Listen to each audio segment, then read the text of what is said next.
All right, hello everybody. This is part 3 of the Prep for Calc review. I am Colin, and I will be discussing questions 13 through 21.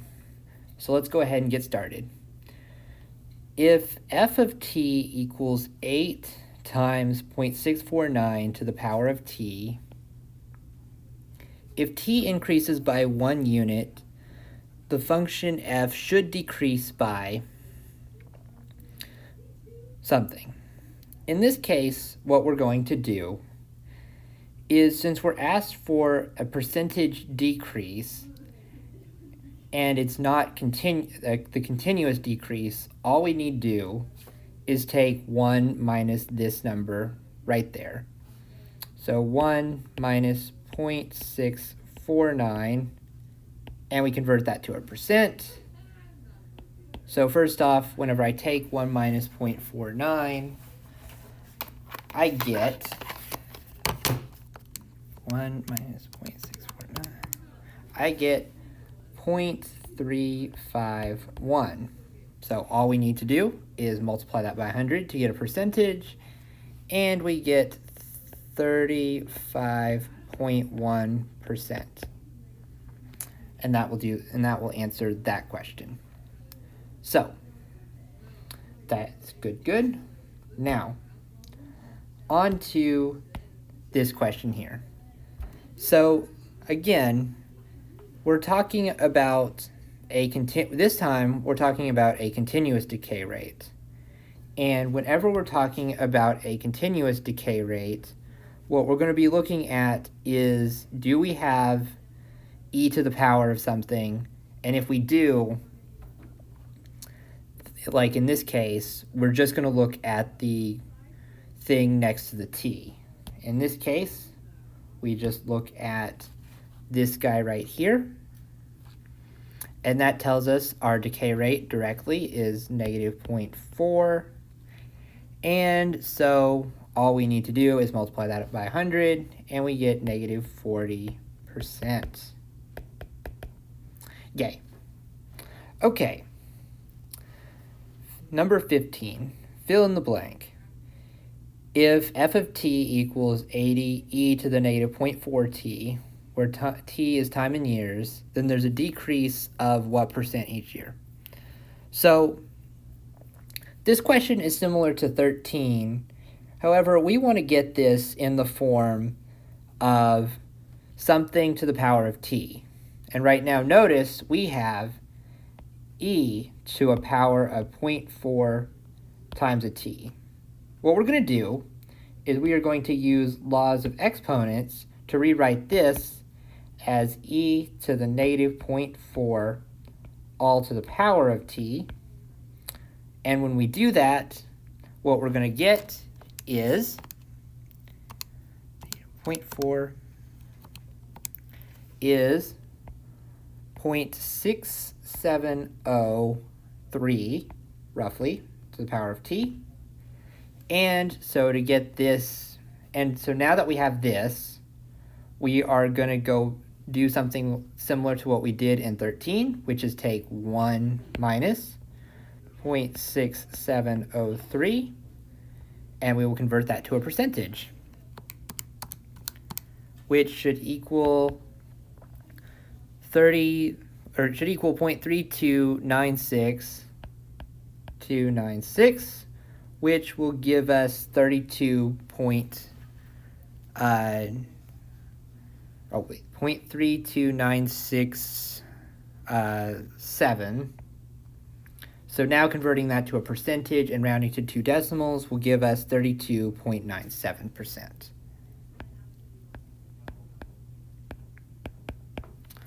Awesome. Okay. If a population increases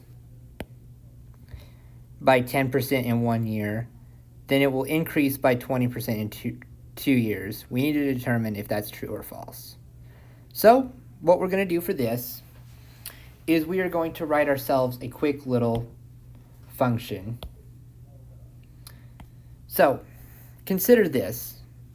Since we're talking about an increase, we know that whenever we do our function, I'll just call it m of t, equals ab to the power of t, our b value must be greater than 1.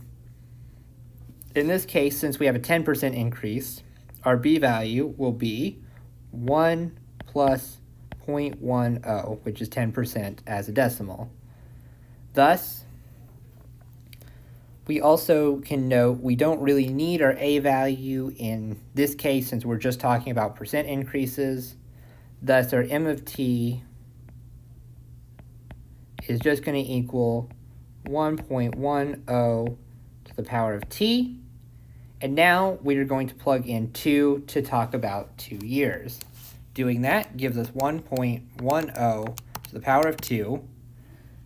So if m of 2 is going to equal 1.21, and to find our percentage increase, we will take 1 minus this, and we will convert that to a percentage. So in decimals, this is 0.21. So this is going to equal 21%, which is not equal to 20%. Thus, we can say that this is false. All right, now let me erase everything and we will continue on. Give me a bigger eraser. Bigger eraser, please. Erase. Erase all of this.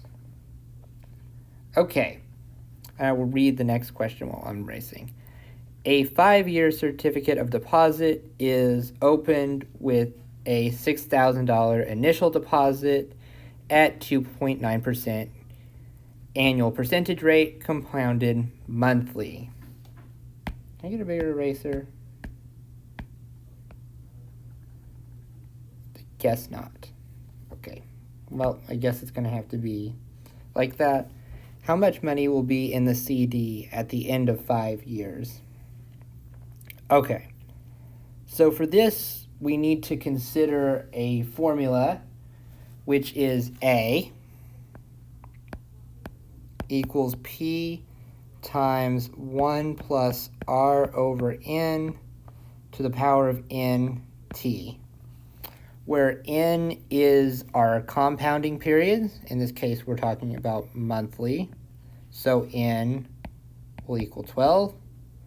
R is our annual percentage, so we know that, but we'll convert it to a decimal. So R, accidentally started erasing. R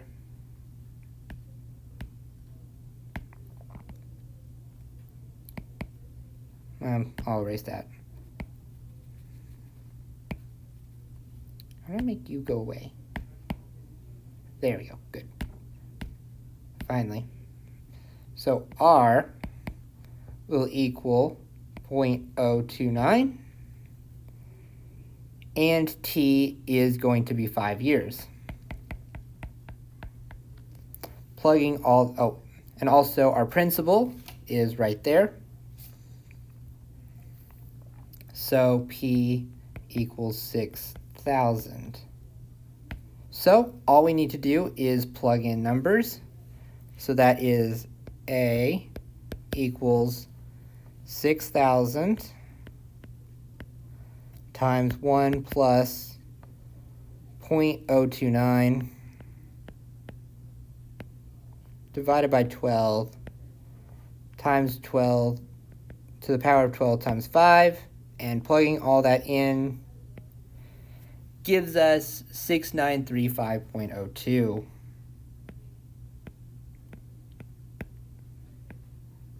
And there's a $sign there. Awesome. Let me go ahead and erase all this once again. Again, I need to figure out how to make that eraser bigger, but for now, I'll just clear it to get some room. Oh, there we go. Made it slightly bigger. Okay.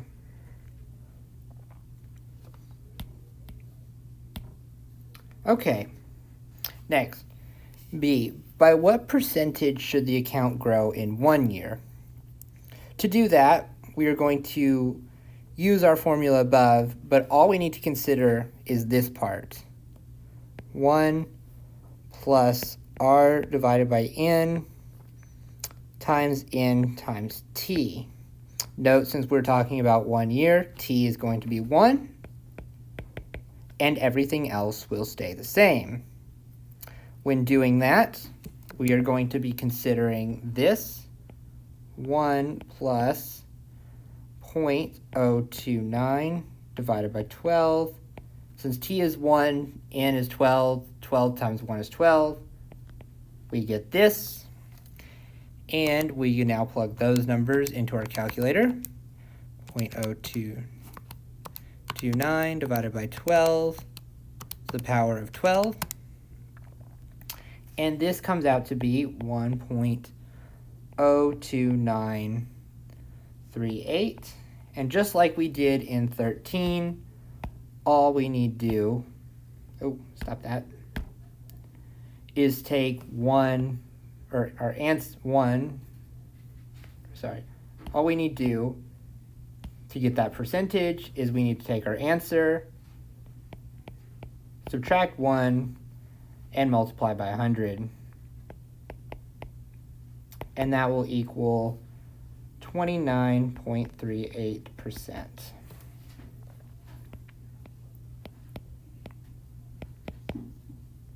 Yay, there's our answer right there. Nice, nice. Okay, so once again, let me erase, and we will continue on. Stop. Erase for once. Yay, finally we're erasing.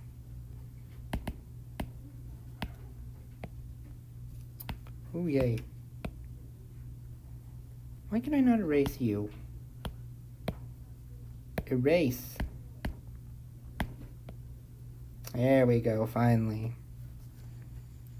My bad. That's better.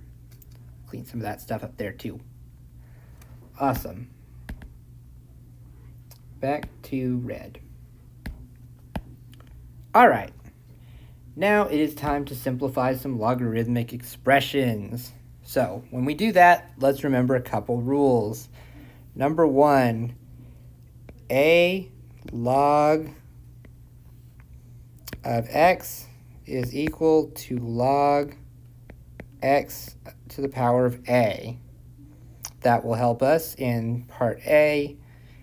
And also just remember that a multiplication of 2 logs is the same, the addition of 2 logs, log of x plus,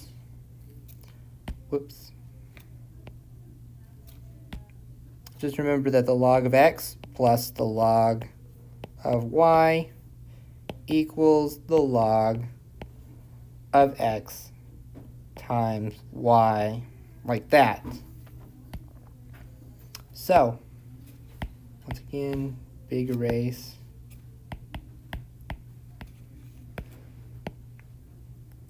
There we go. Awesome. So now we can get started. Notice in our 10 to the power expression, we have 3 times the log of something and 2 times the log of something. So we can rewrite this as 10 to the log of x cubed plus log of y squared. Doing that, whenever we multiply, whenever we see this addition sign, we can, as we mentioned, multiply. This becomes 10 to the power of log of x cubed y squared. And finally, 10 to the log base 10 is going to cancel out, and remember, log is log base 10. So finally, we can cancel these out and get x cubed y squared as our answer. Great. Awesome.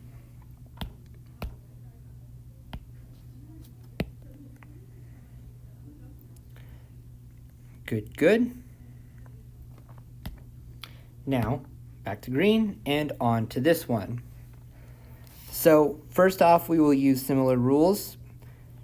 Just apply the rules about common logs to natural logs. In this case, we are going to rewrite square root x equals x to the 1/2 power. Thus, whenever we do this, we're going to get e to the natural log of x to the 1/2 minus natural log of x to the 5th. Notice that we have a subtraction between two natural logs, so that turns to a division. E to the natural log of x to the 1/2 divided by x to the 5th. Notice that both of these exponents are being raised, or notice that we have the same base in both exponents. Thus, we can simplify further by subtracting the exponents. When doing that, 1/2 minus 5 is 1/2 minus 10/2, which is going to equal -9/2. Thus, we get e to the natural log of x to the -9/2. And finally, e and natural log cancel out, and we get our final answer, x to the -9/2. Box that up. So once again, I will erase, and we will move on. Starting to get a hang of this a little bit better. That's nice. Okay, onwards to... All right, so starting at number 19, we're given that the graph of log base 4 of x is shown over here. So we'll just underline our graph that we're starting with. And then we're looking for a transformation of that graph, which is negative log base 4 of the quantity x plus 2. Now, this right here is the graph that we're given for that function. So we have this kind of asymptote right here at x equals 0. We have this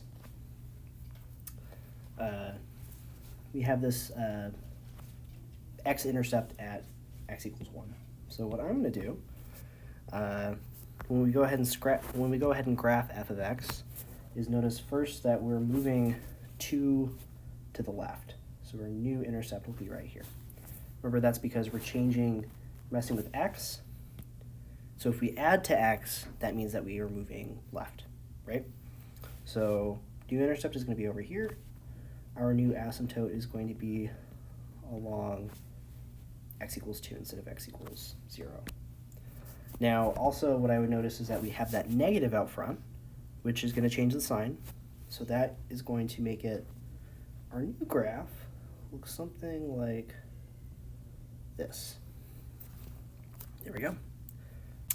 Now, as far as determining the domain and range of f of x, for the range, notice that the original function, that log base 4 of x, doesn't really have anywhere that it doesn't work. So when we go to transform it, we don't have to account for any restrictions, which means that our range is going to be from -infinity to +infinity. Now our domain, starting with our original graph, we can see that we go from 0 to infinity, moving that 2 units left gives us -2 to infinity, because infinity is -2 is still infinity. So that will be our new domain. Again, about that asymptote, we started with an asymptote of x equals 0. Move that 2 over, get x equals -2. So that will be our new vertical asymptote. Moving on to part D, we're asked, is the average rate of change between any 2 points on the graph positive or negative? and y. So now, as far as our rate of change of our function, if it's always positive, that would mean it's always increasing. If it's always negative, that means it's always decreasing. If we look at our graph, we notice that it is decreasing from left to right no matter where we look. So if I'm here, it's going down. If I'm here, decreasing. Here, still decreasing, but slowly. Here, even slower, but still decreasing. So we know that it's negative because the graph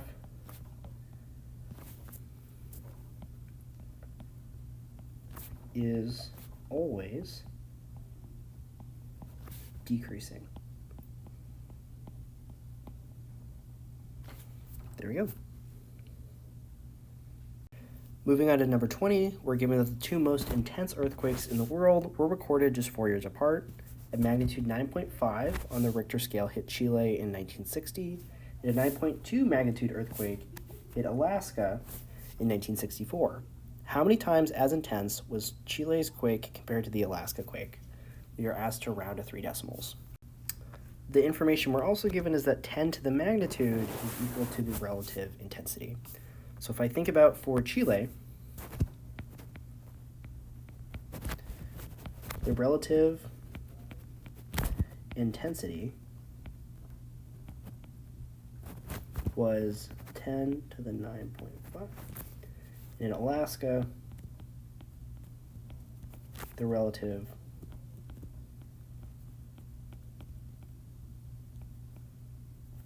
was 10 to the 9.2, just because those are our two earthquakes.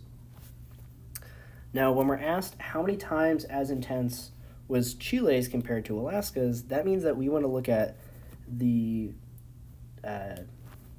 quake in Chile, so 10 to the 9.5 over 10 to the 9.2.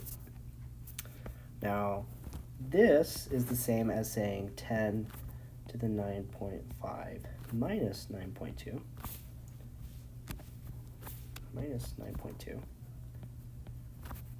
or 10 to the 0.3. And this just comes from the fact that we're dividing and we have the same base. So it's the same as just subtracting our exponents. Now 10 to the 0.3, that is equal to 1.995. So therefore, Chile's earthquake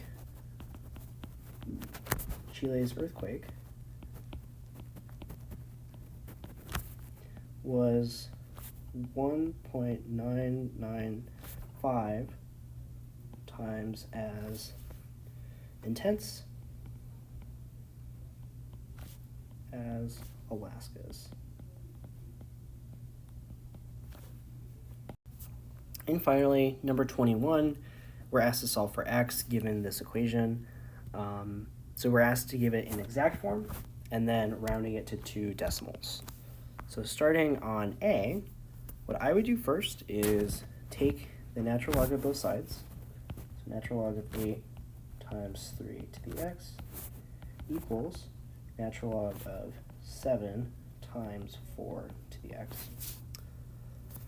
Now we can split it on the multiplication. So you have natural log of 8 plus natural log of 3 to the x equals natural log of 7 plus natural log of 4 to the x.